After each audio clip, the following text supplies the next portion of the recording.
بسم اللہ الرحمن الرحیم۔ ارشد شریف کے قتل کی سٹوری بہت افسوسناک ہے۔ اب تک ان کو گولی لگنے کے بارے میں مختلف سٹوریز سامنے آئیں، جس کا جو جی چاہتا ہے کہے جا رہا ہے، لیکن کچھ تحقیقی جرنلزم کرنے والوں کی سٹوری یہ ہے کہ ارشد شریف نیٹ فلکس کو ایک ویڈیو بیچنے گئے تھے، جو ویڈیو وہ نیٹ فلکس کو تیار کرا کے دینا چاہتا تھا۔ اس کا نام تھا behind the closed doors.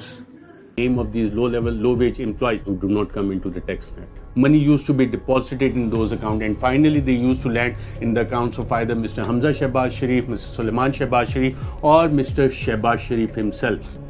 They said that people used to come with gunmen into the banks. دوسری سٹوری یہ ہے کہ وہ جس گاڑی میں ان کی ڈیتھ ہوئی وہ گاڑی کے پی کے ڈرگ مافیا کی تھی، اور پولیس نے جب انہیں ایک جگہ رکنے کے لیے کہا تو وہ نہیں رکے اور وہاں کی پولیس نے گولی مار۔ لیکن میرا کوئی اصرار نہیں ہے کہ یہ سب سٹوریز درست ہیں، لیکن ان میں کچھ باتیں پاکستان سے اوریجنیٹ نہیں ہوئی، امریکہ سے اوریجنیٹ ہوئی۔ مثلا یہ ایک بہت بڑا سوال ہے کہ وہ پاکستان سے گئے ہی کیوں؟ کہا یہ جا رہا ہے، تاثر یہ دیا جا رہا ہے کہ حکومت نے یا حکومت وقت نے یا کچھ اور لوگوں نے یا ان کا جینا پاکستان میں محال کر دیا تھا۔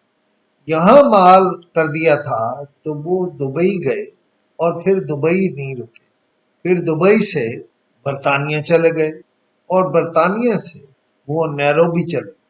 نیروبی وہ جگہ ہے جہاں دنیا بھر کے ڈرگ مافیاز اکٹھے ہیں، اور وہاں بعض جگہیں ایسی ہیں جہاں مافیاز نے تھوڑے فاصلے پر اپنی چوکیاں قائم کر رکھی ہیں۔ ہمارے ہاں سے پاکستان سے کے پی کے کا ڈرگ مافیا بھی وہاں سے آپریٹ کرتا ہے۔ مجھے بالکل اصرار نہیں کہ ارشد شریف کے پاس گاڑی انہی کی تھی، لیکن ایک سٹوری یہ ہے کہ گاڑی ان کی تھی اور پولیس نے رکنے کے لیے کہا جو نہیں رکے، لیکن یہ بالکل غلط سٹوری ہو سکتی ہے، یہ ان کا نام ابھی فرسٹ ہینڈ سٹوری کسی کے پاس بھی۔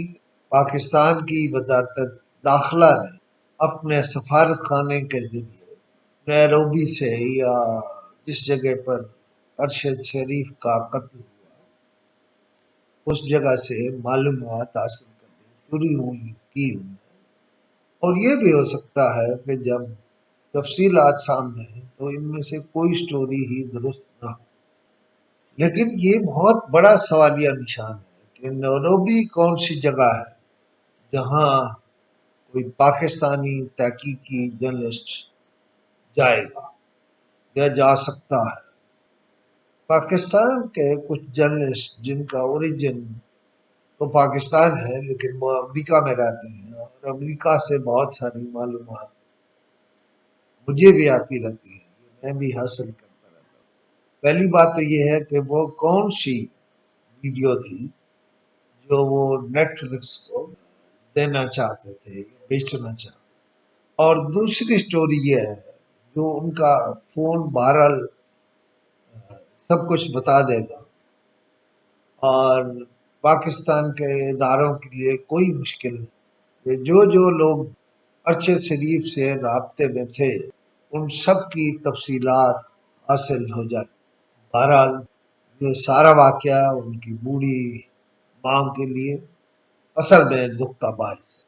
پاکستان کی اخبار نویس برادری ان کے ساتھ اظہار یکجہتی کر رہی ہے، ان کی ماں کو دلاسا دے رہی ہے، اور یہ بھی ضروری ہے کہ ان کا استحقاقی پاکستان لایا جائے، اس پر تحقیقات ہوں،